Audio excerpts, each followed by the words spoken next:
Hoy vamos a hablar sobre el abordaje y la búsqueda de los shunts portosistémicos congénitos extrahepáticos. Entonces, ¿qué es un shunt? El shunt es un vaso comunicante anormal que comunica el sistema portal con la circulación sistémica. En vez de llevar la sangre hacia la vena porta y alimentar al hígado, se va a derivar y va a llevar la sangre o va por algún vaso sanguíneo, va a caer en la vena cava caudal o vena ácida. Ahora, el diámetro de la vena porta va a ser igual o puede ser menor al diámetro del vaso sanguíneo. Ahora, ¿qué es lo que va a pasar? La sangre va a evitar el paso por el hígado y sus componentes principales, por ejemplo, como el amoníaco, se van a acumular, lo que en su mayoría de los casos clínicos, de los casos clínicos complejos, puede presentarse una encefalopatía hepática. Vamos a recordar ahora cuál es la anatomía del sistema portal. Entonces, el sistema portal en general se va a formar primero por la vena mesentérica craneal, pueden observar aquí, la vena mesentérica caudal y principalmente la otra sería la vena esplénica. Existen otras tributarias que vamos a encontrar que va a ser la vena gastroduodenal, que antes de entrar a la vena porta se va a formar la vena pancreático-duodenal y tanto la vena gástrica izquierda como la vena gástrica derecha van a estar comunicadas, parecidas a la vena gastroepitoica como puente. ¿Okay? Entonces nosotros también vamos a tener en cuenta esta anatomía porque vamos a encontrar alteraciones, desviaciones, tanto hacia el lado derecho como hacia el lado izquierdo, que digamos en los estudios son las más frecuentes en cuanto a lo que se refiere a la vena esplénica, a la vena gástrica derecha o gástrica izquierda, de donde van a derivar las anomalías congénitas. ¿Cómo vamos a iniciar esta exploración? Esta es una imagen en la que es cortesía de la doctora Ranea, donde nosotros, ella tiene una nueva propuesta de cómo digamos, categorizar o hacer el abordaje para el estudio sistematizado de los vasos sanguíneos que van a verse implicados para el abordaje de los shunts. Entonces, en el caso del abordaje 4, por ejemplo, nosotros vamos a utilizar los abordajes coronales, tanto sagital o transversal. En este caso puede ser sagital o parasagital. Entonces, vamos a colocar el transductor y vamos a evaluar en esa área, en el abordaje 4, vamos a evaluar ahí la vena esplénica y la gástrica izquierda. Si nos vamos al abordaje 8, vamos a evaluar ahí el porta hepatis y el tronco principal, que sería el porta hepatis de la vena porta, y la rama derecha y la rama izquierda de la vena porta.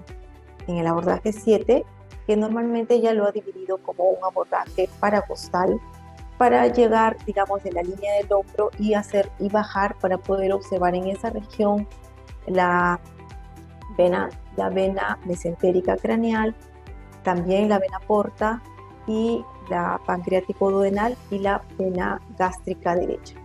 Entonces, teniendo en cuenta esta nueva propuesta, nos va a facilitar como médicos veterinarios hacer el abordaje, saber colocar el transductor, poder poner practicar en esta nueva sistematización, porque realmente hacer una ecografía Doppler en los pacientes, que la mayoría no se quedan quietos, no es muy fácil. Entonces necesitamos tener en cuenta cuáles van a ser, digamos, las posiciones que nosotros vamos a utilizar para poder a alcanzar a observar los vasos sanguíneos que puedan estar implicados en las alteraciones o anomalías congénitas. Entonces, los shunts portosistémicos en sí, vamos a encontrar que el 70% de los casos de shunts portosistémicos en los perros va a ocurrir de manera congénita, ¿ok? Y de manera congénita, acá en los shunts portosistémicos van a estar implicados tanto los shunts intrahepáticos y los shunts extrahepáticos. Intra quiere decir que se van a desarrollar o van a formar una vasculatura anormal o una conexión entre el sistema portal y la vena cava dentro del hígado. Y extra es que va a ser por las venas que van a formar la vena porta que yo acabo de mencionar en la anatomía. ¿Okay? El 30% de los shunts portosistémicos, que es mucho menos la cantidad de acuerdo a los estudios, van a ser adquiridos. ¿Okay? Y esto va a terminar generalmente en una hipertensión hepática a la larga. ¿Cuál es la clasificación de los shunts actualmente, no? Tenemos los shunts congénitos o shunts congénitos y los adquiridos, ¿ok? Entonces, en los congénitos vamos a tener los intrahepáticos y los extrahepáticos. Ahora, dentro de los congénitos, comúnmente se han descrito que generalmente son únicos, o sea, es decir, que es un solo vaso anómalo que se va a comunicar con la circulación sistémica, a diferencia de los adquiridos, por ejemplo, que van a ser en su mayoría múltiples, ¿ok? Conforme van pasando los años por una hipertensión portal, lo que va a intentar hacer el organismo es tratar de buscar el desfogues y la presentación generalmente va a ser en las venas gonadales, va a estar implicada la vena renal del lado derecho, entonces es diferente, digamos, incluso la vena cava, pero es diferente y es en los años. ¿Cuáles son los signos clínicos que vamos a tener? Entonces, yo comencé esta exposición hablando de que, digamos, como dato curioso, no hay, digamos, no hay signos específicos, ¿no? Entonces, pero los sistemas más comúnmente afectados van a ser el sistema nervioso central, en las cuales vamos a tener, por ejemplo, en pacientes que van a presentar ataxia, pacientes que van a tener problemas, por ejemplo, van a informar a los clientes, los propietarios o los tutores van a informar que los pacientes tienen un comportamiento aberrante, algunos incluso van a ingerir, se van a comportar de manera tan extraña que van a empezar a ingerir cuerpos extraños y muchas de las veces van a llegar pacientes por ingesta de cuerpos extraños y van a informar los dueños de eso, ¿no? En cuanto a lo que se refiere al sistema gastrointestinal, van a haber diarrea, vómitos, hematemesis, melenas, ¿no? Y en cuanto al sistema tracto urinario, vamos a encontrar generalmente cálculos de urato, de amonio, cálculos en los riñones cuando hagamos la ecografía, y los pacientes van a tener estranguria, o sea, es variable, muy variable. Incluso muchas veces vamos a encontrar cálculos enormes en la vejiga urinaria y los clientes, los médicos veterinarios van a operar estos pacientes, ¿no?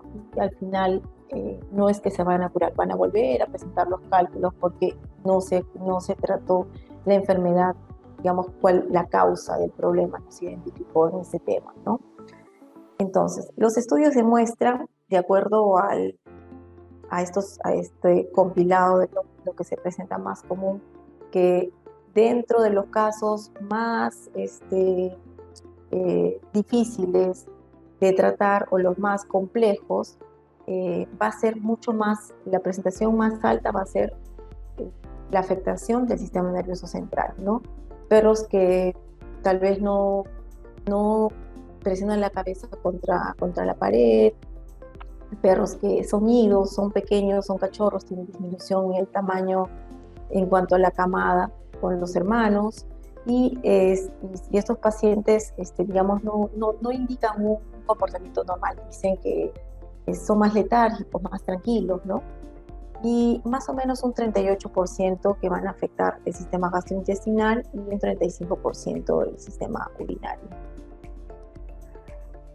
De acuerdo a la experiencia que tengo, porque yo estoy haciendo esta presentación para poder compartir la experiencia en la práctica diaria, tenemos la idea, en general los médicos veterinarios, que los shunts portosistémicos generalmente solo se presentan en pacientes de menos de 2 años o menos de 1 año, ¿no? Y efectivamente, más o menos de acuerdo a los estudios, en un 72%, la presentación en la mayoría de los casos van a ser en los pacientes que tienen menos de 2 años. Eso no quiere decir que un paciente que tiene de 2 a 4 años, de 4 a 7 años, de 7 a 10 años, no presente o no tenga la posibilidad de tener un shunt congénito extrahepático. Y eso lo aclaro porque cuando yo puedo reportar una sospecha de un shunt en una ecografía bidimensional abdominal, puede ser que yo encuentre una renuencia en los médicos veterinarios que digan que es imposible que un paciente pueda presentar un shunt congénito extrahepático pasando los 4 o 5 años, ¿no? El porcentaje de los pacientes que van a llegar, digamos, vivos o que van a tener muy pocos signos clínicos a esa edad es menor, pero sí existe, ¿ok? Entonces, teniendo eso en cuenta, es que nosotros inclusive vamos a basar nuestro estudio en otro tipo de morfología que nos va a ayudar a nosotros a aproximarnos mediante la ecografía. ¿Ok? Como dato general, los shunts extrahepáticos congénitos se van a presentar en la mayor predisposición en los pacientes de raza pequeña. ¿Cuáles son los de mayor, digamos, en la clínica que yo veo experiencia, y eso es lo que indica la bibliografía? Van a ser los Schnauzers, los Yorkshires, ¿no? Y los Pugs, en mi experiencia, ¿no? Y en los pacientes, los shunts intrahepáticos se van a dar generalmente en los pacientes de gran tamaño, ¿ok? Por ejemplo, como los Golden Retrievers, los ovejeros, labradores, ¿no? Que hay que tener en cuenta esto. ¿Cómo vamos a hacer la evaluación vascular de los shunts extrahepáticos? A ver, vamos a recordar de dónde viene la cantidad de sangre, la mayor cantidad de sangre que va a nutrir el hígado. El sistema portal va a llevar sangre al sistema hepático en un promedio de 70 a 80%, que va a ser la perfusión total del hígado, ¿ok? Y solo un 25 a 30% se va a llevar a través del sistema arterial o la arteria hepática, ¿ok? Teniendo en cuenta ello, nosotros tenemos que saber que si hay una disminución de la cantidad de sangre portal que debería ingresar al hígado, esta se va a ver suplida por el flujo arterial. Es decir, normalmente en una ecografía Doppler, que vamos a evaluar el sistema vascular a nivel intrahepático, para nosotros va a ser muy difícil o casi imposible poder evaluar el flujo arterial intrahepático. Entonces, en pacientes que tienen disminución de la cantidad del aporte del flujo sanguíneo a través de la vena porta, va a aumentar el flujo sanguíneo a nivel arterial hepático. Eso quiere decir que nosotros vamos a tener mayor facilidad de poder observar las arterias al evaluar. Incluso en modo B podríamos observar en algunas otras patologías cómo se encuentran dilatadas las arterias, lo cual no es normal encontrar en un parénquima hepático normal, ¿ok? Podemos ver acá en esta imagen, en esta imagen de este paciente, la arteria hepática siempre va a ir al lado de la vena porta. ¿no? Esta vendría a ser la vena porta, y al costado vemos la hepática, la arteria hepática, y podemos observar incluso aquí el trazado. Hacer este trazado en modo espectral con el recurso Doppler espectral es también súper difícil en un paciente normal, ¿no? Entonces, ¿qué quiere decir? Que en este paciente el flujo arterial está compensando la reducción del flujo venoso portal, ¿ok? A ver, ¿a qué se refieren los índices? A ver, los índices se ha estudiado bastante en cuanto a la vena porta en lo que se refiere a los índices, ¿ok? Los índices vamos a medirlo a través de un ratio, que es colocar el transductor en corte transversal de acuerdo a, digamos, una maniobra. Qué pena que no pueden ver mi mano, pero hay una maniobra que podríamos hacer de el cifoides hasta la zona lateral del paracostal. Entonces, estiramos nuestra mano y hacemos un corte transversal hasta donde llega nuestro dedo pulgar, ¿ok? Desde el dedo meñique, que vamos a hacer la marca, ¿no? Esta maniobra, digamos, fue enseñada en las clases de la doctora Sibeli, en las clases de Doppler, ¿no? Donde nos va a permitirnos a nosotros hacer el corte transversal de la aorta abdominal, de la vena cava caudal y la vena porta. De acuerdo al estudio que habla el doctor Dan Yu, que es un médico científico que sigue estudiando el tema de los shunts, de las anormalidades congénitas, derivaciones, etc., él indica en los estudios que el ratio más fiable tendría que ser de la vena porta sobre la vena aorta. ¿Por qué? Porque la aorta va a tener menores posibilidades de colabar, de alterarse en cuanto a la presión, porque la vena cava nosotros la presionamos, se va a deformar, entonces nos puede dar un falso negativo, posiblemente, ¿no? Entonces vamos a considerar, digamos, como primer dato entre la medida que nos salga el ratio de la vena porta sobre la vena aorta, ¿ok?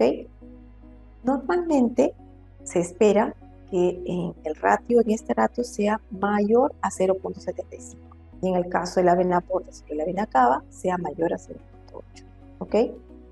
Y normalmente dice que el ratio va a ir, ¿no? El que se espera en el margen, en el rango, entre 0.7 a 0.25, ¿ok? Perdón. Entonces, el diagnóstico diferencial nosotros lo vamos a considerar, que no se nota aquí, lo vamos a tener en cuenta con las alteraciones que van a haber a nivel de la región de la vena porta, es decir, pueden haber displasias, hipoplasias o enfermedades microvasculares, ¿no? Que se van a diagnosticar por histopatología, pero a veces las alteraciones, los shunts portosistémicos pueden presentarse combinadas con este tipo de alteraciones a nivel de la disminución del diámetro de la vena porta, ¿ok? ¿Cuál es nuestra tarea como médicos ecografistas? A ver, el enfoque ecográfico de la evaluación del hígado, vamos a tomar los datos primero del tamaño.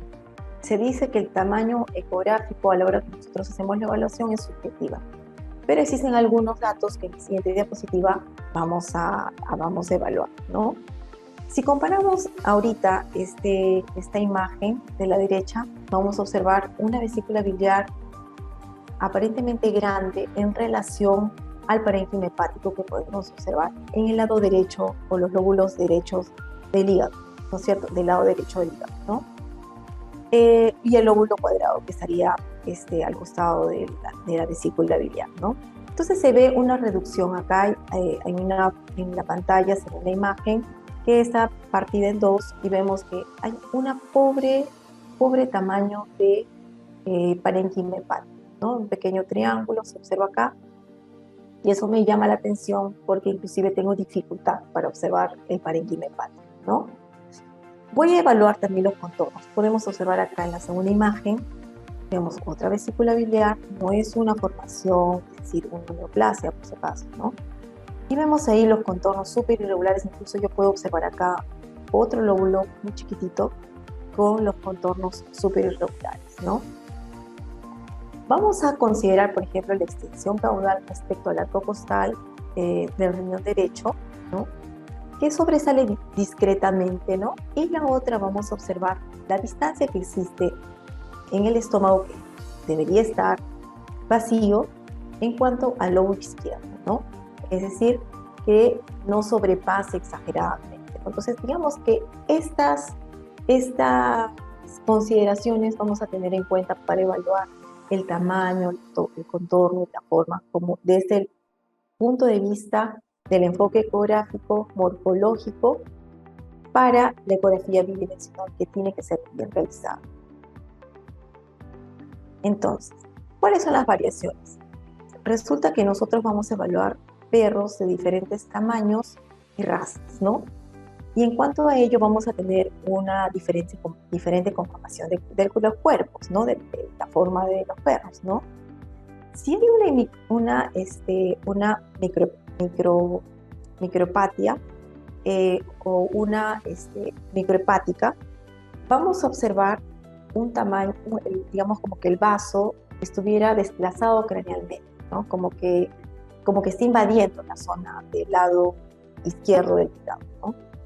El hígado les decía que es difícil de evaluar, y hemos visto en la imagen anterior que la vesícula biliar aparentemente se encuentra mucho más grande o sobre el hígado, ¿ok? O resalta sobre los lóbulos del hígado. ¿Y cuáles serían las alteraciones, las características ecográficas esperadas, ¿no? en un shunt extrahepático? ¿Cuáles serían? A ver, se dice de que la ascitis casi nunca se va a observar, y si alguna vez se observa en un shunt extrahepático congénito va a ser leve, pero solamente si es que este caso pueda estar combinada con algún tipo de alguna alteración, otro tipo de alteración hereditaria a nivel de la vena porta en el porte hepático, es decir, una hipoplasia, algo que conlleve al paciente a una hipertensión portal o una hipovolemia. ¿Ok? El hígado generalmente se va a encontrar pequeño y uniforme, ¿ok? Es decir, hace un momento mostré una imagen que había irregularidad, ¿no? En los contornos. Eso no se va a observar generalmente en los shunts extrahepáticos congénitos, ¿ok? El ratio generalmente va a ser, en esta bibliografía de Danjou, menciona que va a ser 0 punto de la vena porta sobre la vena aorta, y la división va a ser menor a 0.65. Pueden haber otros estudios que indican que es menor a 0.75, ¿ok? Y el promedio de la velocidad va a ser menor a 15 centímetros por segundo, ¿ok? El aumento del diámetro de la turbulencia, ¿ok? Es común, ¿no? Siempre y cuando en la vena cava, si hablamos de la turbulencia de la vena cava, el shunt o la anomalía esta congénita se va a depositar o se va a insertar o introducir en la zona de la vena cava, ¿no? Y es donde nosotros vamos a observar un aumento del diámetro con la turbulencia, tanto a nivel de observando con el Doppler color como el espectral, ¿ok? La morfología del shunt portosistémico usualmente es único, recordemos, eso es importante, ¿no? Y generalmente se obliga a la vena cava caudal o a la vena ácidos, ¿ok? Y la renomegalía y urolitiasis van a estar presentes generalmente, ¿ok?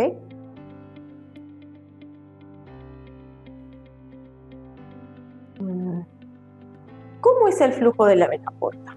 Entonces, normalmente yo voy a tener un flujo monofásico, como pueden ver, dependiente de la respiración, es oscilante. Si ustedes ven, yo he hecho la medida acá de la velocidad, en la zona del pico un poquito más que sobresale, y yo voy a colocar mi muestra, que vendría a ser acá, en este espacio, en la región media, y voy a multiplicarla por un factor que es 0.57 para obtener la velocidad media, porque a nivel de la vena porta vamos a trabajar con la velocidad media, no la velocidad máxima, ¿ok? Y ya está estandarizado que la velocidad media de los perros va a ser entre 15 y 20 centímetros por segundo, y en los gatos va a ser de 10 a 18 centímetros por segundo, ¿ok? Van a existir N alteraciones del trazado que estamos observando ahorita. ¿Por qué? Porque muchas veces los pacientes puede ser que estén jadeantes, ¿no? Entonces, yo al intentar evaluar la vena porta, mi muestra de la cajita que voy a utilizar se va a salir, ¿no? Entonces voy a tener un trazado posiblemente debajo y otro arriba, entre la línea de base, ¿no? La línea de base vendría a ser esta. Entonces, yo tengo que intentar tomar la velocidad de un paciente calmado, porque si no voy a tener alteraciones como alteraciones que no voy a poder interpretar bien, ¿no?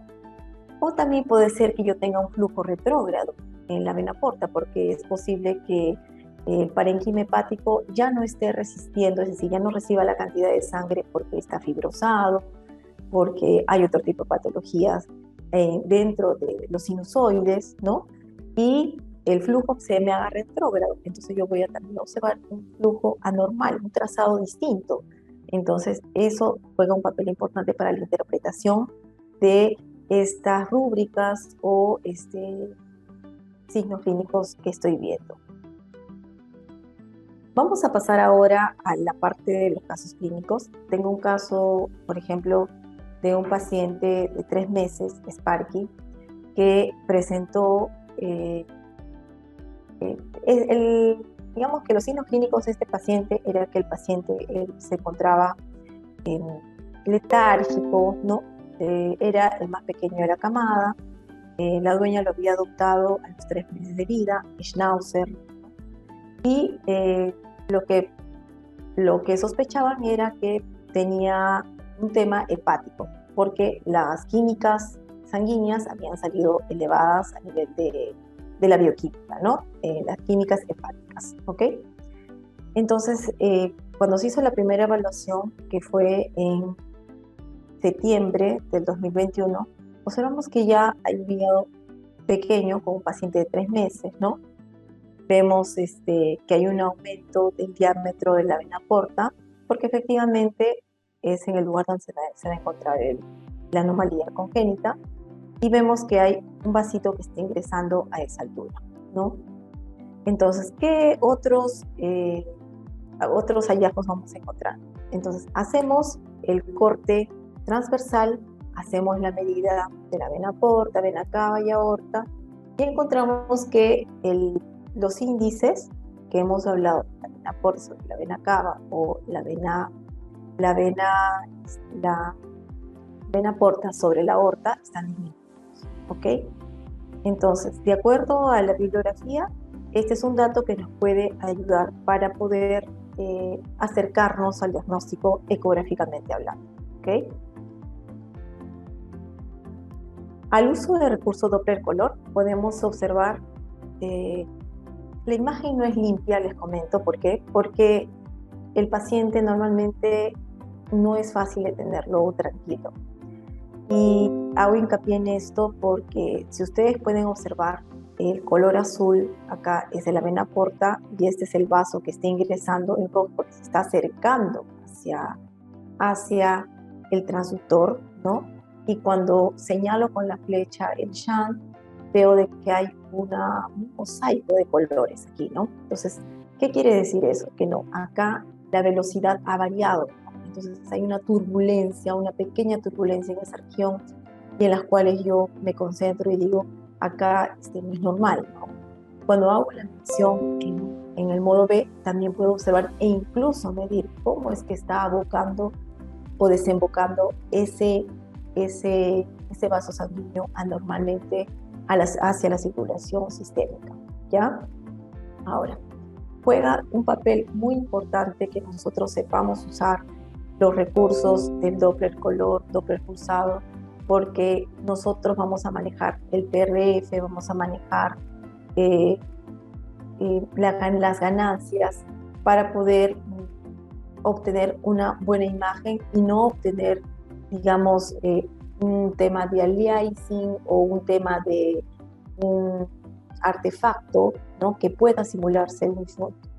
Una de las cosas que comenta el doctor Danju es que muchas veces nosotros podemos confundir inclusive los diámetros con la arteria. Por ejemplo, al hacer el diámetro en corte transversal podemos confundir con una arteria, porque la arteria, el sistema arterial se va a aumentar, ¿no? O sea, va a llevar mayor cantidad de sangre. Normalmente es difícil de ver la arteria, salvo que sea al ingreso, que se hace un poco más fácil, ¿no?, hacia el sistema hepático, ¿entienden? Entonces, es un examen de verdad de cuidado para poder tener en consideración y hacer un buen diagnóstico. Podemos observar acá, sin Doppler, en modo B, cómo es que la vena cava se encuentra dilatada, y vemos acá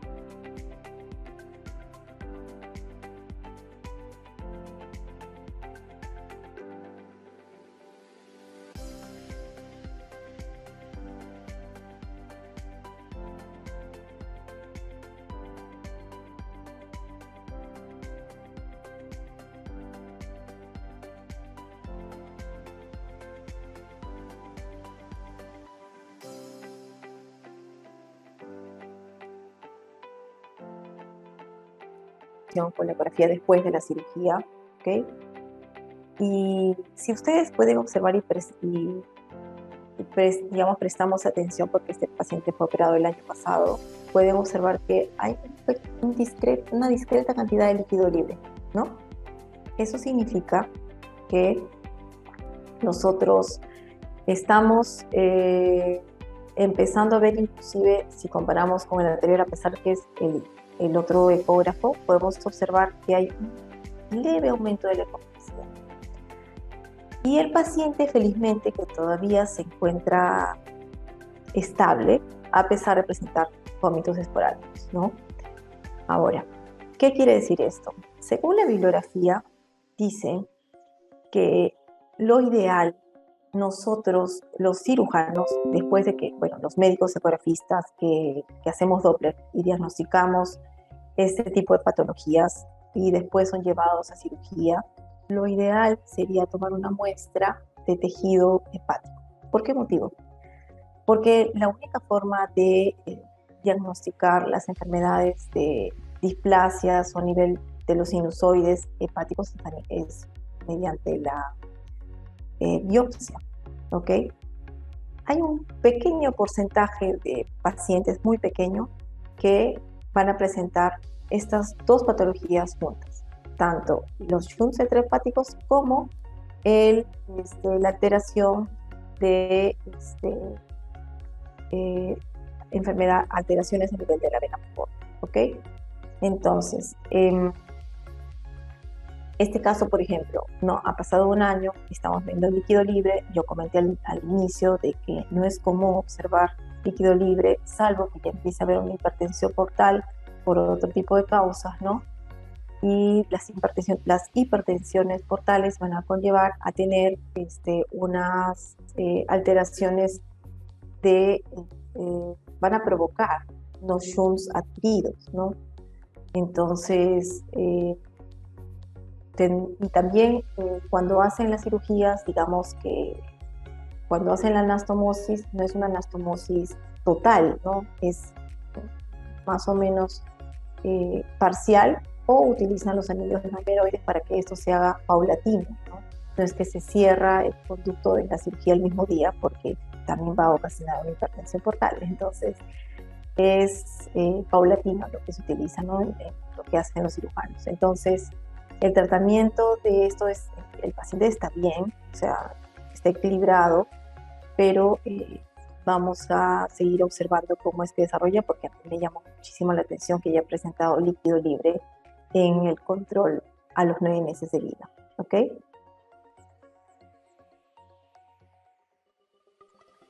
Este paciente de 9 meses, Shih Tzu, macho, entero, también tenía vómitos, empezado a convulsionar, pero era muy sutil. ¿Ok? El vaso anómalo que presentaba era de 3.1, ingresando también a la vena cava, ¿ya? Y podemos ver que los índices también se encuentran disminuidos. Es algo que hemos explicado en la parte teórica, ¿ok? Acá vemos la vena cava, cómo se forma un mosaico de un vaso sanguíneo que está también ingresando hacia la vena cava, ¿ok? Vemos en modo B el vaso sanguíneo, vena cava, aorta, con una medida de 3.1 aproximadamente. ¿Okay? Al uso de recurso Doppler espectral, podemos medir la velocidad. Vemos ese movimiento que ustedes ven, ¿no? Es turbulento realmente, ¿no? No tiene un trazado normal, que son los trazados que yo les enseñé al inicio de cómo es el trazado de la vena cava. Recuerden de que es importante saber de que los pacientes que están agitados también pueden alterar o pueden simular tener, digamos, un trazado parecido. Entonces, siempre es tener bastante cuidado con cómo gradúa el equipo para poder observar las alteraciones, ¿ok? Vemos que la velocidad acá está en 107, es súper alta, ¿ok? La turbulencia que hay es mayor, ¿no? A diferencia del paciente Sparky. ¿Okay? En cuanto a Miki, este paciente presenta, Miki Franco, sigue siendo Miki Franco, signos clínicos que han involucrado la parte del sistema renal y del sistema urinario. ¿Okay? Podemos ver un cálculo de 15 milímetros, ¿ya? Si fuera, digamos, que yo me vine un paciente y hago una ecografía en modo B, muchos de los pacientes tengan en cuenta de que solamente son diagnosticados como que tuvieran cálculos, son operados, inclusive en estos pacientes la anestesia les choca mucho más, obviamente, tienen más dificultad para recuperarse de la anestesia, y sabemos de que es uno de los casos clínicos, digamos, presentaciones clínicas más severas, ¿no? Renomegalía, 46 milímetros, ¿ok? Y la micropatía que podemos observar aquí también, ¿no? Si se dan cuenta, en este paciente, por ejemplo, la vesícula biliar se encuentra aparentemente como que sobresaliente, ¿no? Sobre el sistema parénquima hepático, ¿no? Pero no es así tan llamativo, ¿no? Entonces, qué importante es poder utilizar y observar bien esta herramienta de la ecografía Doppler y la ecografía en modo B para saber dirigir y saber si es que este paciente es sospechoso, me llama la atención, veo que la vena cava está congestiva, está dilatada, entonces es importante tener en cuenta ello, ¿no? Este es otro paciente de 7 meses. Hasta ahora quiero que vean que todos son de menos de un año, ¿no? Llega a la consulta para rutina, ¿no? Porque solamente las enzimas hepáticas estaban elevadas, ¿no? Y solicitan hacer ecografía, ¿ya? Podemos ver que tiene un shunt de 3.2 milímetros, ¿ok? Y también vemos que está ingresando a la vena porta, a la vena cava, perdón, y está produciendo el mismo efecto de mosaico. Ahora, ¿cómo es que yo voy a saber? Nuevamente les indico, si ustedes observan solamente esta imagen, podemos observar aquí que el vaso sanguíneo que está ingresando está acercándose al transductor, se está yendo hacia arriba, ¿no? Está pintado de rojo, ¿no? Y acá la vena cava se está alejando, está en azul. Y se observa un pequeño mosaico en esa región, ¿no? Acá en otro corte podemos observar ya solamente la vena cava, ¿no? Y algunas de las venas hepáticas donde observamos un mayor mosaico, ¿no? Donde es en el ingreso que va a ser la turbulencia mayor, ¿ok? Acá estamos haciendo el corte para obtener el índice, ¿ok? Del late, igualmente se encontraba disminuido. Este es otro caso de Lulu Takuri. El late, por si acaso, no fue operado. Él fue diagnosticado en marzo y aún no ha sido operado, está siendo tratado y tiene mucho miedo a la cirugía porque muchos pacientes terminan muriendo, ¿no? A veces uno de ellos, un paciente mío, un paciente derivado mío, murió después durante la tomografía, por ejemplo, ¿no? Otros durante la cirugía, entonces es una cirugía de cuidado, ¿no? De riesgo. Lulu Takuri, un paciente, quiero que vean acá, 4 años, ¿ya? Quiero que vean el parénquima hepático, aparentemente no se ve chiquititito, ¿no? Pero teniendo en cuenta, miren qué dilatada se encuentra la vena cava, ¿no? La vena cava, la aorta, y qué pequeña se encuentra la vena porta, ¿no? Entonces, acá igual los índices, si consideramos la vena porta o la vena cava o ambas, son menores de 0.75, ¿ok? Y este paciente se suma al test que presentó Ehrlichia positivo, ¿no? Y sospechaban de pancreatitis, ¿ya? O cuerpo extraño, ¿no? Tenemos que tener en cuenta de que los pacientes que muchos de los pacientes que van a venir a consulta pueden tener ese tipo de sospechas, ¿no? Entonces nosotros durante la ecografía abdominal hacemos una buena evaluación en modo B del parénquima hepático y podemos encontrar más de lo que nosotros esperamos. Miren este vaso, es un vaso tortuoso, ¿no? Que se está dando la vuelta. Aparentemente pareciera que que estuviera implicada la vena gástrica izquierda, ¿okay? Que da una vuelta y vemos que la velocidad a nivel de la vena porta, de la vena cava, donde está ingresando este vaso sanguíneo, es de 94, ¿no? Entonces, hacemos una combinación entre el buen manejo del Doppler color con el buen manejo del Doppler espectral para hacer las medidas y las tomas necesarias en las que yo pueda concluir en el informe cuáles son los índices que encontré, cuáles son las características, qué vena puede ser la que esté involucrada. Es decir, me refiero a la vena que tendrían a ser las tributarias, porque recordemos que cuando hablamos de porta, nos imaginamos porto, cava, nos imaginamos que la misma porta, que su trayecto es muy corto, que también va a ser el recorrido directo hacia la vena cava, ¿no?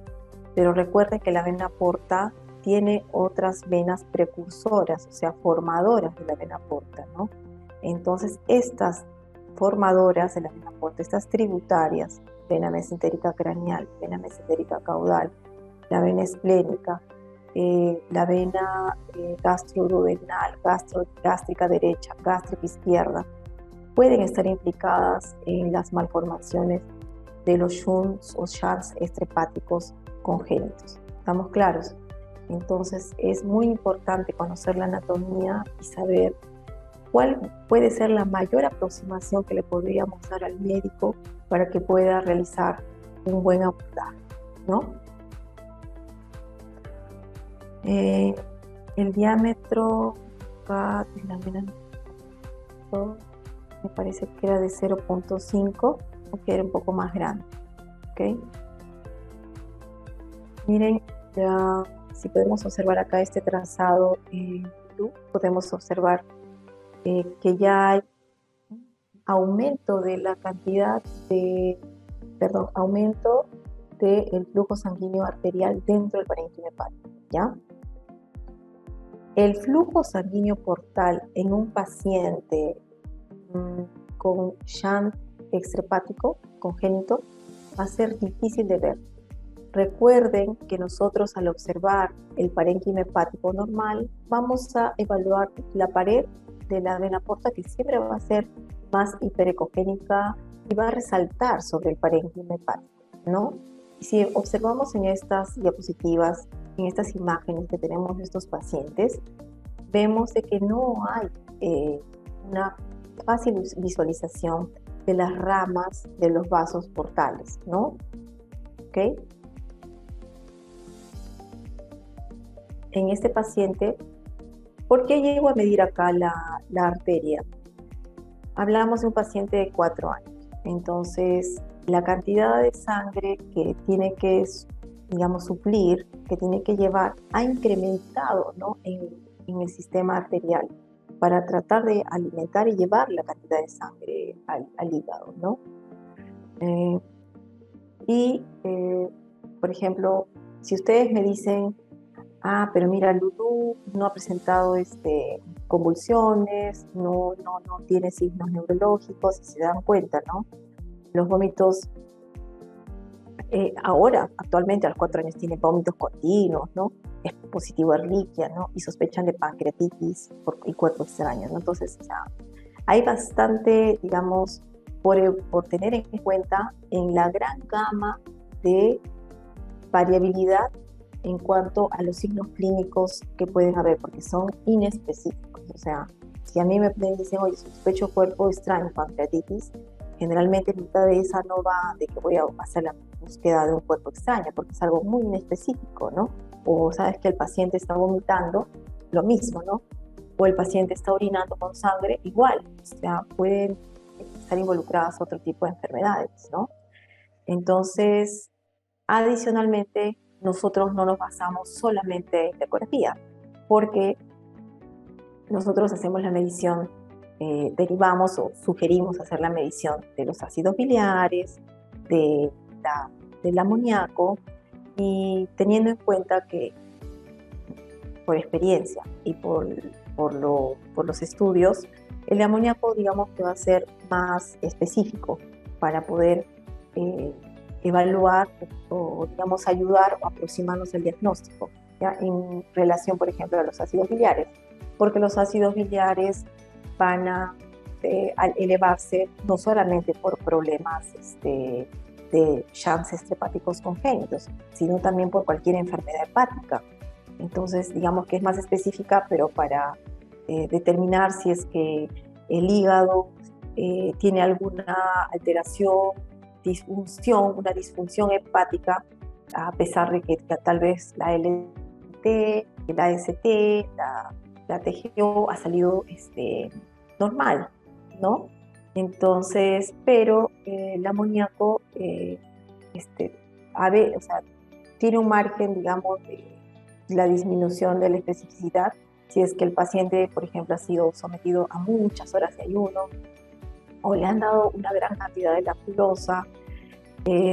Entonces, el paciente va posiblemente a tener unos datos dentro de la normalidad. Pero ahora existen otros exámenes, ¿no?, que van a ser como test con la prueba de amoníaco, que ya los clínicos pueden estudiar más y profundizar si es que tienen al alcance en su país o con su región, ¿no? Esta sería la zona como está ingresando aquí el vaso sanguíneo anómalo, ¿no? Incluso cómo se mezcla como si fuera un yin y un yang ahí, ¿no? ¿Y qué es lo que podemos concluir, digamos, ¿no? En general, la tecnología ha avanzado o está avanzando a pasos agigantados, que creo que es un desafío para los médicos ecografistas y los que nos dedicamos exclusivamente a ecografía, intentar ir a la par con la tecnología y para aplicar las herramientas de manera adecuada, ¿no? De la manera adecuada, ¿no? Entender los médicos veterinarios que debemos estudiar más, debemos profundizar más estos temas si es que nos queremos dedicar, ¿no? Yo voy a hacer siempre hincapié de que los médicos veterinarios tenemos que empezar a derivar. Es decir, puede ser que yo haga una buena aproximación porque mi ecógrafo tiene Doppler y veo de que estoy sospechando de algo acá. Pero realmente el estudio de ecografía Doppler va a demorar mucho más que una ecografía de la evaluación abdominal o la evaluación bidimensional en modo B, ¿ok? ¿Por qué? Porque tenemos que jugar ahí el papel con el paciente, el movimiento de la respiración, tenemos que no solo tomar un solo trazado, tenemos que hacer varios trazados, intentar tomar la mejor toma para poder dilucidar y hacer las conclusiones y aproximarnos lo mejor que podemos al diagnóstico. Entonces requiere bastante conocimiento, ¿no? Y yo creo de que todos podemos tener un conocimiento breve, estándar, ¿no? Para hacer este tipo de valoración, pero va a requerir de otro tipo de conocimientos que necesitamos saber qué la ecografía Doppler se debe de aplicar para evaluar los vasos sanguíneos. Es decir, yo no puedo evaluar a un perro entero o toda la cavidad abdominal mediante la ecografía Doppler vascular. O sea, el movimiento de la sangre yo no puedo evaluar a la vez en los riñones, medir la velocidad de la arteria renal, medir la velocidad de la aorta, medir la velocidad de todo lo que puedo para poder dar.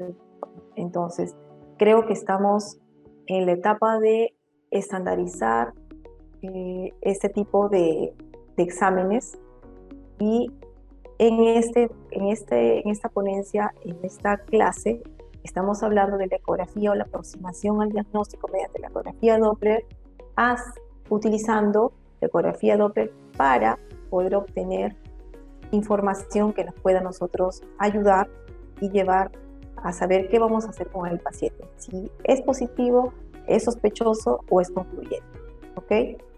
De todas maneras, recordemos nuevamente que la ecografía Doppler no puede ser reemplazada ni por tomografía ni por resonancia, porque es la única prueba que va a evaluar el movimiento de la sangre, la velocidad, el flujo, si está entrando o está saliendo, ¿ok? Y yo creo que es una gran responsabilidad de todos los médicos veterinarios para poder aplicarla de la manera adecuada y poder con ello no dejar de derivar a tomografía, porque no, en tomografía se va a poder observar exactamente de dónde se está originando y dónde está desembocando, ¿no? Y posiblemente el cirujano va a necesitar esa información para que pueda hacer la cirugía de la forma que él la necesita claramente, ¿no? Pero no deja de lado que nosotros, como médicos veterinarios, estemos en la capacidad de dar la mayor cantidad de información para poder realizar el diagnóstico de la ecografía, mediante la ecografía de los shunts extrahepáticos congénitos. Eso sería todo, muchas gracias. Bien, doctora, muchísimas gracias. Bastante interesante y realmente muy clara su información en cuanto al tema que acabamos de ver. Realmente le quiero agradecer por su tiempo y por su disposición de realizar este tipo de eventos con nosotros. Vamos a darle inicio de pronto como a una tanda de preguntas. Ya teníamos un par antes. Raquel Felipe nos pregunta, en humanos el índice de resistencia arterial IR no debe ser mayor al 0.7. En los caninos, ¿cuánto debe ser? Pregunta Raquel Felipe. ¿En los humanos, dijo? Sí, sí, él dice, en los humanos no debe ser mayor a 0.7. En los caninos, ¿cuánto debe ser? Es igual. Estamos hablando de qué, doctor, de la arteria hepática, el índice de resistencia de qué, doctor. Mira que no lo especifica puntualmente, pero pues supongo que, pues como estamos hablando de eso, yo también supongo que sea esa. Yo creo que, doctor, se está refiriendo a los índices que hemos mostrado de los ratios de la vena cava, vena porta y aorta, ¿no? Yo he mencionado que debería haber una disminución, digamos que cuando nosotros tenemos un shunt vamos a encontrar menos de 0.65 o 0.75 en otra bibliografía, el ratio, es decir, la división del diámetro de la vena porta sobre la aorta. Ahora, el doctor, si se está refiriendo al índice de resistencia, es otro dato, doctor. El índice de resistencia es para medir la velocidad a la que está ingresando hacia el parénquima. Puede ser, por ejemplo, a través de la arteria hepática, hacia el parénquima hepático o hacia el parénquima renal, ¿no? Y efectivamente, en el caso de los riñones, no debería ser mayor de 0.7, ¿ok? Gracias, Doc. No, sí. Sí, si quieres continúa, Doc. Los médicos veterinarios los médicos ecografistas podemos hacer el corte, recuerden el corte transversal. Yo podría, si desean, volver a regresar a esa diapositiva para que puedan entender de los índices que es diferente, los índices de los ratios de la medición, a diferencia de el índice de resistencia, doctor. Yo creo que con eso ya queda claro, es algo que vuelvan a preguntar, doctor. Está bien, doctora. Bueno, otra pregunta, nos dicen que cómo diferencia una vesícula grande por hígado pequeño de una vesícula grande real. Yo creo que si ustedes han visualizado las imágenes, la vesícula biliar es como que sobresale, pero frente a un pobre tejido de hígado, ¿no? A diferencia de que cuando hay una vesícula biliar agrandada porque está con éstasis, porque tiene una obstrucción, resulta de que ahí sí es diferente porque el parénquima hepático generalmente no se ve afectado, ¿no? Entonces, yo creo que esa sería la respuesta, ¿no? Generalmente, si ustedes colocan, pueden utilizar los otros ítems de morfología, como por ejemplo, si el hígado en el lado izquierdo sobrepasa un poquito sobre el estómago cuando está vacío, ¿no? Si el lóbulo cuadrado también puede invadir la zona del riñón derecho, sobrepasar más que todo la mitad del riñón derecho. Entonces, todas esas cosas son importantes, ¿no?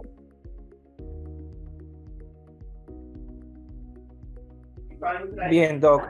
Valeria Castro nos pregunta, dice, doctora, ¿qué consideraciones con el paciente se deben tener en cuenta antes de realizar la ecografía Doppler para realizar el diagnóstico ecográfico del shunt portosistémico? Ok, yo pediría lo siguiente.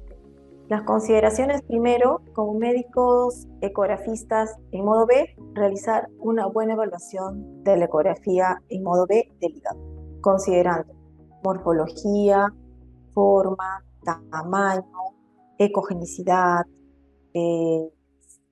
los parámetros si está sobrepasando al estómago, el lóbulo caudado si está envolviendo al riñón derecho, todo eso, ¿no? Si tengo dificultad para poder observar, sería la segunda parte, dificultad de observar el hígado. Es decir, no es normalmente que donde yo coloco el transductor ya empiezo a observar el hígado. Tengo dificultad, ahí me preocupo, porque quiere decir que el hígado se ha desplazado y el vaso está ocupando una parte en la zona más craneal y está invadiendo tal vez la zona del lado izquierdo, ¿no? La vesícula biliar tal vez está siendo aparentemente está realzada sobre un parénquima hepático pobre. Entonces, esa sería la aproximación en modo B. La segunda sería la evaluación de la arquitectura vascular.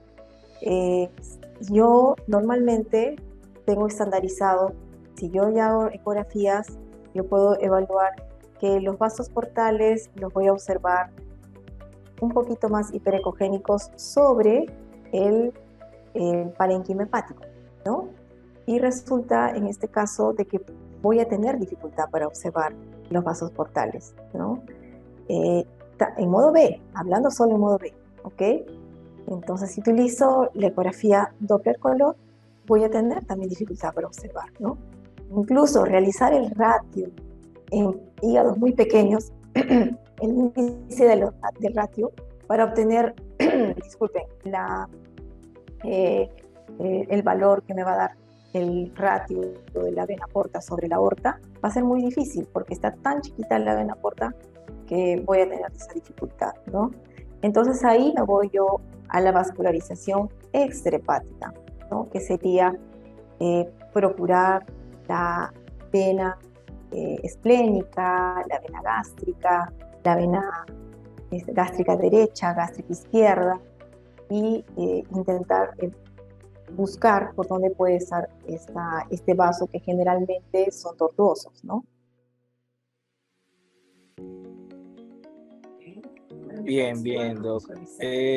Amelia Hurtado nos dice, excelente ponencia. Doctora, ¿con qué frecuencia se encontrarían chunts en gatos? Ah, es cierto. Es muy común también, ¿ok? Ahora, la diferencia de los casos clínicos, de la presentación clínica en los gatos es distinta. A diferencia de los perros, por ejemplo, los gatos van a presentar tialismo. Se describe el ojo, por ejemplo, color cobre en algunos de los pacientes felinos, perdón, mucho más característico que los perros, por ejemplo, ¿ya? ¿Qué más?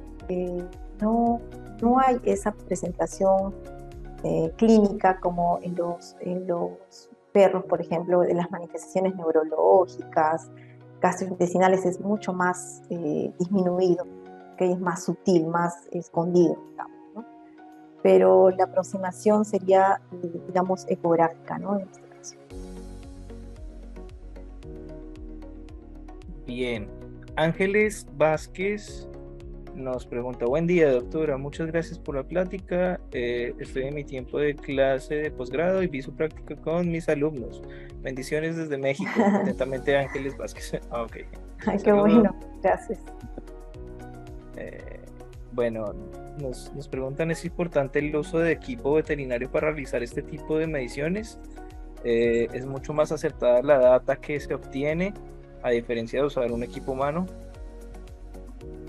Yo creo que no tiene nada que ver lo de humano, porque no se me disculparán, Mindra, mi primer equipo, Mindra, bueno, el segundo equipo también es Mindra, y tercero ahora también es Mindra, y el primero sí, el segundo es de humano, porque demoraba mucho la importación de ese equipo, y la verdad es que no tiene nada que ver. Yo creo que lo que sí es tal vez el preset, ¿no? Y si es de buena calidad, no van a tener inconveniente. Y ahora con los equipos que existen, digamos, como les decía, la calidad, la tecnología ha avanzado tanto que, digamos, nosotros tenemos que ponernos al corriente de toda esta información y aprendizaje para poder aplicarla adecuadamente, ¿no? Porque, como les decía, aplicando mal la tecnología podemos obtener unos falsos negativos, ¿no? O sea, vamos a obtener casos en el que vamos a diagnosticar Jones porque hemos calibrado mal el ecógrafo, el Doppler, por ejemplo, ¿no? Es decir, vamos a diferenciar. La ecografía normal bidimensional requiere un tipo de conocimiento que ya de por sí es difícil. Y la ecografía Doppler requiere otro tipo de conocimiento, que es independiente, o sea, juega sola, pero se basa en obtener una buena imagen en modo B, ¿no? Y de ahí hay otras cosas que aprender. Entonces, creo que es importante saber cómo es que vamos a aplicar esta tecnología, ¿no? Para obtener mejor la cantidad de vasos sanguíneos, la observación mejor de los vasos sanguíneos del sistema vascular. Bien, Luis Viterbo nos pregunta si nos podría de pronto mostrar cómo se hace un corte transversal de la vena cava caudal, de la arteria aorta y de la vena porta. Disculpe si mi computadora había estado con el cerrado, no entendía qué había pasado, me había olvidado de la cámara. A ver, les comento. En las clases de la doctora Sibeli hay una maniobra que es estirando la mano, colocando en la zona del sifoides del paciente, echado de recumbencia dorsal, y yo hago la maniobra colocando el pulgar en la región paracostal del lado derecho, o sea, del lado del hígado, ¿no? Justo a esa altura es donde yo coloco, donde llega mi dedo pulgar, yo coloco el transductor en transversal. Y es donde yo voy a obtener este corte que va a ser, que no es fácil porque tenemos que hacer el movimiento a veces muy, muy sutil, como le dicen, como un aleteo suavecito para poder observar en corte transversal, ¿no? Y es de verdad a veces difícil porque la vena cava puede, podemos hacer tanta presión que a veces puede deformarse, ¿no? Entonces, por eso que los estudios de Danyu indican de que es mejor considerar el diámetro de la arteria aorta. Espero que haya podido responder la pregunta. Excelente, Doc. Sí, sí, pues viéndola es un poco más sencillo, claro. Janel Torres nos pregunta si podrían compartirnos el grabado de esta clase. Sí, lo vamos a subir en los próximos días en YouTube. Lo va a poder encontrar ahí en esta plataforma, ¿listo? Bueno, nos preguntan, ¿agiliza el trabajo que debe realizarse con la mascota y el diagnóstico que brindamos sería más acertado? Es que, bueno, no sé a qué se refiere. La pregunta dice, es decir, agiliza el trabajo que se debe realizar con la mascota y el diagnóstico que brindamos sería más acertado. Pero, bueno, no sé. Tal vez se refiere que, bueno, cuando la mascota es más tranquila, ¿no? Bueno, yo tuve un paciente, por ejemplo, de que llegan con pequeños tipo convulsiones, o sea, es un paciente que estira la cabeza para atrás, tiene ataxia, no pueden quedarse quietos, entonces es mucho más difícil realizar efectivamente el recorrido. No podemos hacer un tipo de anestesia, no podemos aplicar anestesia en estos pacientes porque vamos a tener alteración también del flujo. Entonces, en general, en veterinaria necesitamos mucha paciencia, mucho más tiempo para poder obtener mejor calidad de imagen y poder aplicar esta tecnología de manera adecuada a nuestros pacientes, ¿no? Bueno, nos pregunta Francisco García, ¿qué procedimiento se debe hacer para medir el amoníaco en ayuno? ¿Seriado? Preguntan si hace la medición seriada. Ah, entiendo. Ya. Bueno, lo que sí se indica que es los ácidos biliares es 12 horas de ayuno para poder hacer la toma preprandial y 2 horas después de que coma postprandial. Ahora, en el caso del amoníaco, generalmente se toma en ayuno, ¿no?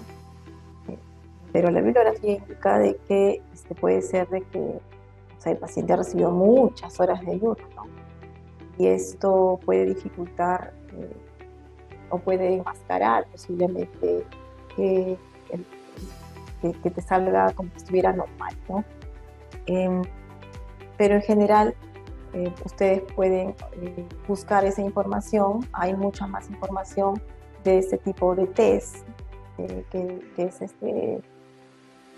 para aplicar, para hacer ese tipo de examen de amoníaco en los pacientes, pero en general se toma en ayunas, ¿no? Y es más sensible que Bien, Paula Muñoz nos pregunta si utiliza la medición de volumen de la vesícula biliar para determinar si el tamaño es adecuado. del hígado, ¿se refiere, doctor? Eh, ella habla del volumen de la vesícula biliar para determinar si el tamaño es adecuado. Supongo que hacer una medición en Ah, los ya, reportes y de ya pronto entendí, ya tomar el entendí. volumen. Ok. Ya sí entendí.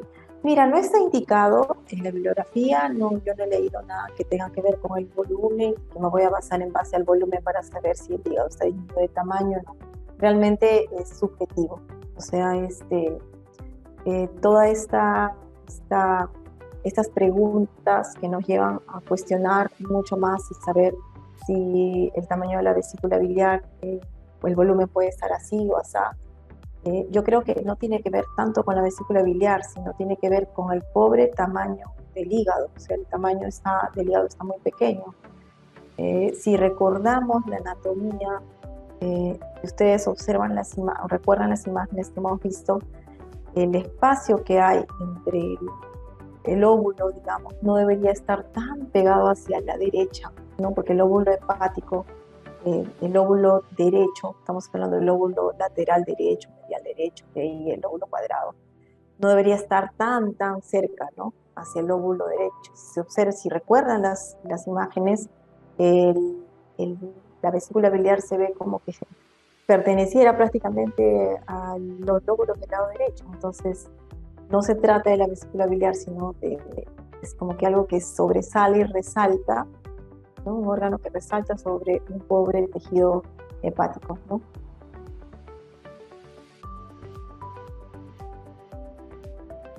Bien, nuevamente Jeniel Torres nos pregunta, nos dice, en Chile generalmente cuando tenemos una ecografía muy sugerente a Shunt congénito extrahepático, lo mandamos para tomografía computarizada para mayor clasificación frente a la posibilidad Sí, de resolución quirúrgica. ¿Allá ok. igual lo usan? Mira, yo creo que se está usando básicamente cuando ya los médicos van a entrar a operar. Pero yo les digo que de verdad es un campo en que los médicos veterinarios tenemos que empezar a demostrar que podemos hacerlo, porque es solo cuestión de tiempo y dedicación. Yo me imagino que en los países que tienen mucho más acceso a este tipo de diagnósticos por imagen más sofisticados, por así decirlo, lo van a utilizar como de primera mano. Pero recordemos de que van a haber muchos datos, como por ejemplo en el último caso de Lulu que les mostré, un paciente de 4 años, que nosotros ya empezamos a observar aumento del flujo del sistema arterial dentro del sistema hepático, dentro de la trama del parénquima hepático. Entonces no hay forma de que nosotros los médicos veterinarios nos conformemos en que la tomografía sea el único medio de diagnóstico para ello. Definitivamente tiene mucha más información que nos puede otorgar porque lo vamos a ver como en 3D y vamos a poder dar vueltas, ¿no? En los cortes que hacen, se ve maravilloso, ¿no? Pero eso no quiere decir que los médicos veterinarios que nos dedicamos y con este recurso que cada vez está siendo de mejor calidad en la ecografía Doppler, no la podamos aplicar a nuestros pacientes realmente. Medir la velocidad de la vena porta, medir el diámetro de la vena porta, comparar con los otros diámetros, tratar de informar y descubrir y detectar enfermedades que puedan estar, no solamente los shunts o shunts extrahepáticos, que puedan estar afectando la cantidad de sangre que está llegando al hígado. La hipertensión portal, recuerden que es subdiagnosticada, yo creo que a nivel mundial, y más creo que nosotros, no sé, en Sudamérica, va a dar mucha más información de ecografía definitivamente, porque vamos a hablar de medidas de velocidad de sangre, vamos a hablar sobre otro tipo de shunts o shunts adquiridos que se van a formar a partir de ello, ¿no? ¿Qué tratamiento voy a realizar para el paciente? Son pacientes que inclusive van a tener edema, o sea, van a venir por una pancreatitis, van a estar inflamados, le dicen como eh, edema pancreático, ¿no? y mira que son subdiagnosticados y generalmente la hipertensión portal, como les digo, va a ayudar bastante con la ecografía Doppler también. Entonces, yo creo que dejo en claro que despertar y utilizar este tipo de herramienta tiene mucho más beneficios que no usarla y mandarla solo directamente a tomografía. Claro, Doc, claro, pues de hecho, pues el estudio de los vasos sanguíneos, pues es un estudio que en teoría se debe hacer en vivo, es un estudio dinámico con movimiento, por lo cual lo que usted dice y señala, pues me parece muy acertado, ya que estamos evaluando en vivo el movimiento y la dinámica de los vasos sanguíneos, por lo cual pues esta es una información bastante valiosa. O sea, no podemos dejar aparte este tipo de exámenes y solo irnos con un diagnóstico de imagen como tomografía. Ahora, claro, la tomografía pues sí que también nos va a aportar pues otro tipo de información también muy valiosa. Yo pienso que más para la parte de aproximación quirúrgica, pero totalmente de acuerdo, doctora. Pienso que lo más importante y lo menos invasivo, tal vez, también viéndolo por ese lado, es la ecografía Doppler, total. Ok, y aparte creo que los médicos veterinarios necesitamos saber de eh, eh, que la ecografía Doppler va a dar información adicional. Por ejemplo, ¿qué pasaría si hay un trombo? ¿No? ¿Qué pasaría si hay un tamponamiento? Yo les mostré una imagen de la aorta, ¿no? Pasaría y hay un tamponamiento. ¿Cómo voy a evaluar qué cantidad de sangre está pasando eh, por ese vaso sanguíneo, ¿no? ¿Cuántos pacientes tienen trombos a nivel de la arteria, de la arteria aorta, por ejemplo, ¿no? Entonces, yo les he comentado que tengo un paciente, me parece que es Kira, que sí falleció después de la ecografía, falleció en tomografía, ¿no? Entonces, como dice, es un mayor riesgo, ¿no?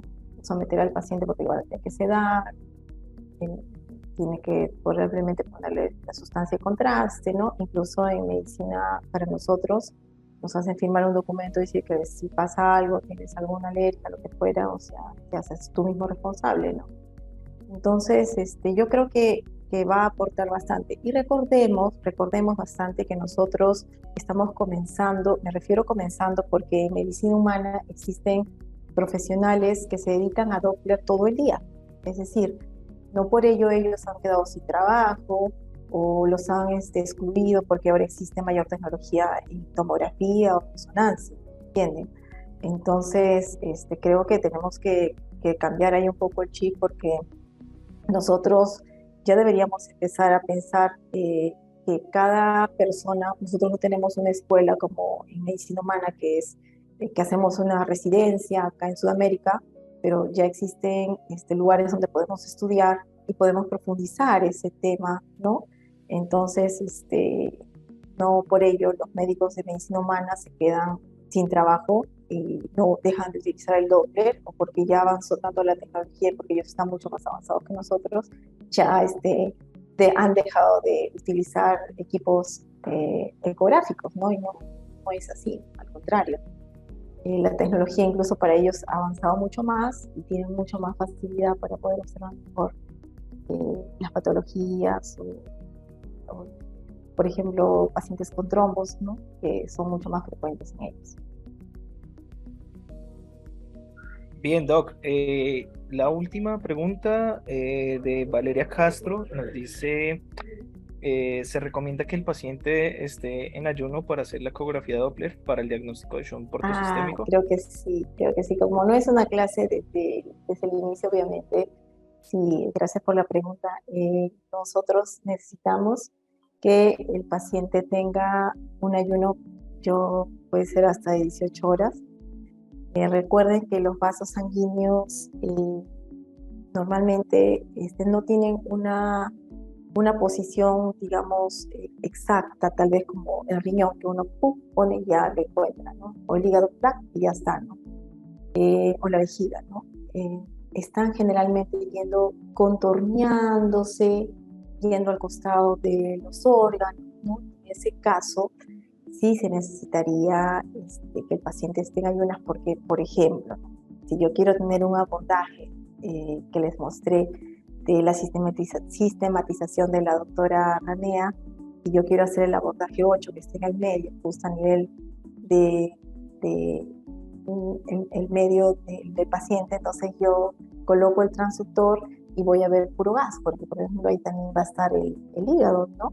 Entonces voy a tener dificultad para poder acercarme al porte hepatis, ¿me entienden? Entonces, y poder observar el flujo de la sangre. Entonces sí es muy importante que el paciente esté y es un poco más difícil, ¿no? Hacer entender, pero yo creo que es cuestión de comunicación, cada vez comunicar mejor y llegar a las personas, ¿no? ¿Toca alguna consideración con gatos? Es decir, el tiempo, hablabas de 18 horas, de pronto en perros, en gatos sugieres el mismo tiempo o tal vez menos. Mira, yo creo que la ventaja que tenemos con los gatos, los que ya hacemos y sabemos hacer ecografía, es que los gatos tienen menos cantidad de gas que el perro, ¿no? El gato generalmente no llega jadeando al consultorio, ¿no? Y los signos clínicos, recuerden que son, digamos, más sutiles. Entonces, yo creo de que un ayuno de 12 horas es más que suficiente. Buenísimo, Doc. Bueno, creo que hemos terminado con la ronda de preguntas. Surgieron Ujú. bastantes, doctora. Gracias nuevamente por su tiempo. Realmente fue muy entretenida nuestra presentación. Quiero agradecerle a usted y, y a su disposición que ha tenido, a su tiempo. Y bueno, esta información que nos ha dado, este tema que hemos tocado realmente es de bastante interés, a pesar de que es de abdomen. Siento que son de las aplicaciones como más complejas que pueden llegar a ser los ecografistas, como bien lo dice la doctora, es algo que es necesario seguir, digamos que estudiando, investigando. Esto no para, esto no es una ciencia exacta y puede que en 2 años encontremos una información completamente diferente. Y de ahí la invitación que nos hace la doctora de continuar nosotros nuestra labor, de continuar eh, pues creciendo profesional y académicamente bien. Ujú. Entonces, bueno, doctora, espero tenerla pronto, tal vez nos veamos en el WhatsApp y esperemos que sea igual o más entretenida la charla que nos va a dar en el 30 de octubre. Ok, gracias. Gracias a todos. Que tengan buen día. Igual, doctora, que esté muy bien. Adiós. Chao, Gracias. chao. Chao, chao. Adiós.